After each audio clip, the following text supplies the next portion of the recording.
कभी कभी हमें लगता है कि बुरा समय बस हमारे सपनों में आता है, लेकिन क्या हो अगर एक दिन वही सपना हमारी हकीकत बन जाए।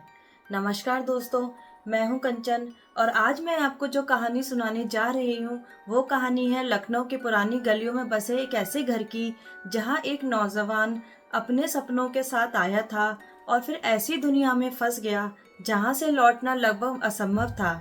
ये कहानी सिर्फ डर की नहीं है, ये कहानी है माँ की ममता, पुत्र की मासूमियत और एक डायन के छलावे की। अगर आप रात में ये कहानी सुन रहे हैं तो कृपया अपने कमरे की लाइट धीमी कर लीजिए और अपने चारों ओर देख लीजिए, कहीं कोई खिड़की थोड़ी सी खुली तो नहीं है, क्योंकि कुछ कहानियां सिर्फ सुनने के लिए नहीं होती, वो महसूस की जाती हैं। अर्जुन पटना के पास एक छोटे से गांव के रहने वाला था।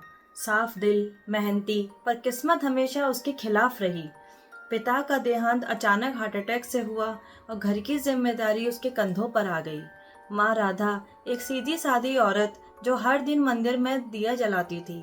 घर में एक छोटा भाई था जिसका नाम था मनु, जो अब भी पढ़ाई कर रहा था और हर रात अर्जुन से कहता, भैया जल्दी से नौकरी मिल जाए तो हमारा घर ठीक हो जाएगा।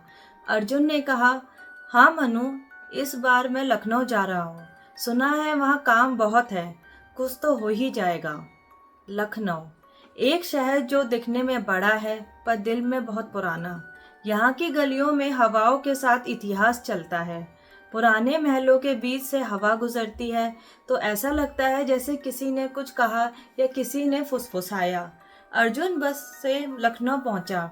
रात का समय था, चारों ओर पीली रोशनी, सड़क किनारे ठेले वाले और दूसरी तरफ ट्रेन की सीटी। उसने सोचा, बस कुछ दिन मुश्किल है पर सब ठीक हो जाएगा। कंपनी ने नौकरी दे दी, छोटा पद लेकिन ईमानदारी से काम करने का मौका। राधा ने कहा था, बेटा जहाँ रहे रोज हनुमान चालीसा जरूर पढ़ना। अर्जुन ने मुस्कुराकर कहा, माँ लखनऊ में मैं अकेला थोड़ी रहूंगा, सब ठीक रहेगा। पर रहने की जगह सबसे बड़ी परेशानी बन गई। हर जगह या तो बहुत महंगी थी या फिर कोई ना कोई अजीब शर्तें थी। एक दिन पूरा घूमने के बाद जब अर्जुन थक कर सड़क किनारे बैठा तो उसके पास एक बूढ़ा आदमी गुजरा। सफेद कपड़े, सूखे होठ और आंखों में अजीब सी चमक। वो बोला, बेटा जगह ढूंढ रहा है? हाँ काका, काम तो मिल गया पर घर नहीं। वो हंसा, घर खुद ढूंढ लेगा तुझे, बस ध्यान रखना हर मकान घर नहीं होता। अर्जुन ने उस बात को मजाक समझा, पर वही बात कुछ दिन बाद सच हो गई। शाम हो चुकी थी, सूरज ढल रहा था और हवा में धूल उड़ रही थी। अर्जुन एक पुरानी गली से गुजर रहा था जहाँ दीवारों पर पुराने पोस्टर चिपके थे, कुछ फटे कुछ अधूरे। वहीं उसने देखा एक दो मंजिला मकान जिसकी दीवार पर लिखा था टू लेट। नीचे टूटी सीढ़ियां और दीवार पर बेलें चढ़ी हुई। अर्जुन ने नंबर देखने की कोशिश की पर पुराना था। उसने सोचा, चलो दरवाजा ही खटखटा लेता हूँ। वहां से आवाज आई, कौन है? गहरी पर मीठी। दरवाजा खुला, सामने एक औरत खड़ी थी, 28 से 30 साल की, गोरी, बाल खुले हुए और चेहरे पर अजीब सी मुस्कान। आपको कमरा चाहिए? हाँ दीदी, ऑफिस के पास कुछ सस्ता चाहिए था। वो बोली, सही जगह आए हो। मैं नीचे रहती हूँ, ऊपर वाला हिस्सा खाली है, मैं 10,000 देती हूँ, तुम भी दे देना, आधा आधा रह लेंगे। अर्जुन ने कमरे में झांका। लकड़ी का फर्श, एक पुराना आईना, दीवारों पर पीले दाग और कोने में एक पुरानी सिलाई मशीन। कमरा अजीब सा था, साफ पर ठंडा, जैसे कोई वहां लंबे समय से नहीं रहा। ठीक है दीदी, मैं यहीं रह लूंगा। वो मुस्कुराई, बहुत अच्छा। अर्जुन ने तुरंत एडवांस दिया और वो वहीं रुक गया। रात को उसने माँ को वीडियो कॉल किया, देखो माँ, ये मेरा कमरा है। कैमरा घुमाते हुए सब दिखाया, बिस्तर, मशीन, और बोला, ये है दीदी। माँ ने देखा, सब दिखा, पर वो औरत नहीं दिखी। बेटा वो कहाँ है? यही तो है माँ, मुझे नहीं दिख रही। कॉल कट गया। माँ चुप रही, दिल में डर उतर गया। रात भर राधा सो नहीं पाई। उसने मंदिर में दिया जलाया और भगवान से कहा, मेरे बच्चे की रक्षा करना। सुबह होते ही उसने पंडित विश्राम को फोन किया। वो बोले, राधा तेरे बेटे के साथ एक परछाई चल रही है, वो मकान घर नहीं है, वो छलावा है। राधा घबरा गई। छलावा मतलब? मतलब जो घर दिखता है असल में वो एक खंडर है, और जो औरत वहां रहती है वो जीवित नहीं है, वो एक डायन है। राधा की आंखों से आंसू गिरने लगे। मेरे बेटे को कुछ होना नहीं चाहिए, ध्यान रखना। अगर उसने उस औरत का खाना खा लिया या उससे दोस्ती कर ली, वो आज रात ही उसका अंत निश्चित है। अगले दिन ऑफिस से लौटते हुए वो औरत बोली, अर्जुन, आज एक शादी में चलना है मेरे साथ। अर्जुन थोड़ा झिझका, पर वो जिद करने लगी। आखिर उसने कहा, ठीक है दीदी। रात 8 बजे दोनों एक पुरानी गली से होकर गुजरे। सामने लाइट, बैंड बाजा और हंसी की आवाजें। अर्जुन ने माँ को वीडियो कॉल किया। माँ देखो कितनी शानदार शादी है। माँ ने देखा, वहाँ कुछ नहीं था, सिर्फ सूखी जमीन, झाड़ियाँ और एक पुराना पेड़।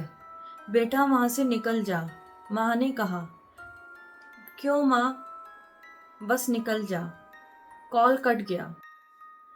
अर्जुन को सब असली लग रहा था। लोग बातें कर रहे थे, खाना खा रहे थे, और असल में वहाँ कोई नहीं था। वो डायन उसे भ्रम में ले आई थी। वो रात बहुत भारी थी। जब वो घर लौटा तो कमरे की हवा बदल चुकी थी, जैसे कोई नजर रख रहा हो। रात को उसे लगा कोई उसके पास खड़ा है। उसने आंखें खोली। वो औरत उसके पास झुकी थी। बाल उसके चेहरे पर गिर रहे थे और उसकी सांसों से सड़ी बदबू आ रही थी। अर्जुन चिल्लाया, कौन? पर कोई नहीं था। सुबह उसके पैरों पर जख्म थे, जैसे किसी ने राधा ने सब देखा और पंडित को बताया। पंडित विश्राम बोले, आज रात वो उसका खून पीने आएगी, जल्दी कुछ करना होगा। उन्होंने एक योजना बनाई। राघव नाम का उनका चेला लखनऊ पहुंचा। राधा ने बेटे को कहा, बेटा जो कपड़े हैं दे देना राघव को। क्यों माँ? तेरे पापा की सौगंध, बस दे दे। राघव ने वो कपड़े लेकर कहा, माँ ने कहा है घर मत बदलना, अभी बस पूजा का सामान रखना। रात में राधा ने आखिरी बार फोन किया, बेटा जो भी तेरे पास है वहीं छोड़ दे और भाग जा। वो औरत इंसान नहीं, डायन है। अर्जुन डर गया। जैसे ही उसने मुड़कर देखा, वो औरत वहीं खड़ी थी, बाल खुले, आंखें लाल और हाथ में कच्चे मांस का पैकेट। वो हंसी, अब कहाँ जाएगा, अब तो तू मेरा हिस्सा है। अर्जुन भागा, सीढ़ियां कूदकर बाहर निकला, कैब ली और पीछे देखा। वो औरत गेट पर खड़ी थी, उसकी आंखें धधक रही थी। घर पहुंचते ही राधा और पंडित विश्राम ने हवन शुरू किया। धूप, दीप और मंत्रों की आवाज। अर्जुन जमीन पर गिर पड़ा। उसका शरीर कांपने लगा और मुंह से आवाजें निकलने लगी। मत करो, मेरा हक है इस पर। घंटों तक हवन चला। हवा भारी हो गई, कमरे की लाइट्स झपकने लगी। आखिरी आहुति डालते ही पंडित विश्राम चिल्लाए, जय हनुमान। कमरा शांत हो गया। अर्जुन ने आंखें खोली, वो जिंदा था। कई साल लगे अर्जुन को उस डर से उबरने में। आज भी जब वो लखनऊ की किसी पुरानी गली से गुजरता है तो उसे वो घर याद आता है, जहाँ दीवारों पर अब भी लिखा है, टू लेट। कहते हैं उस घर में आज भी रात के वक्त किसी औरत की हंसी सुनाई देती है। कभी खिड़कियां अपने आप खुल जाती हैं और कभी दीवारों पर परछाई गुजर जाती है। शायद वो अब भी किसी नए किराएदार का इंतजार कर रही है। कभी कभी माँ की एक बात भगवान का संकेत होती है, और कभी कभी जो जगह हमें सस्ती लगती है वो हमारी सबसे बड़ी कीमत मांग लेती है।